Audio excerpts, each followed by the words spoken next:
എല്ലാവർക്കും നമസ്കാരം. ഞാൻ സിനി ശെൽവരാജ്. ഒരു സമ്മേളനത്തിന് അധ്യക്ഷനാവുക എന്ന് പറയുന്നത് നിസ്സാര കാര്യമല്ല കേട്ടോ. ആ സമ്മേളനത്തെ മുഴുവൻ നിയന്ത്രിക്കുന്ന വ്യക്തിയും ആ സമ്മേളനം തുടങ്ങുന്നത് മുതൽ ആദ്യ അവസാനം പ്രധാന ഇരിപ്പിടത്തിൽ സ്റ്റേജിലിരിക്കുന്ന ആളും അധ്യക്ഷനാണ്. അധ്യക്ഷൻ്റെ അനുമതിയോടുകൂടിയാണ് ആ സ്റ്റേജിലെ കാര്യങ്ങളെല്ലാം നടക്കുന്നത്.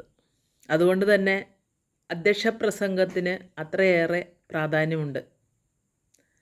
ഒരു അധ്യക്ഷ പ്രസംഗികൻ ശ്രദ്ധിക്കേണ്ട കാര്യങ്ങൾ എന്തെല്ലാം കാര്യങ്ങൾ അദ്ദേഹം പ്രസംഗത്തിൽ ഉൾപ്പെടുത്തണം, എങ്ങനെ അതിമനോഹരമായിട്ട് വേദിയിലും സദസ്സിലുമുള്ള എല്ലാവർക്കും അന്നത്തെ ആ സമ്മേളനത്തിൻ്റെ വിവരങ്ങൾ, വിശദാംശങ്ങൾ കാര്യകാരണ സഹിതം പറഞ്ഞ് മനസ്സിലാക്കേണ്ട വലിയ ഒരു ഉത്തരവാദിത്വം കൂടിയുള്ള ആളാണ് അധ്യക്ഷപദം അലങ്കരിക്കേണ്ടത്.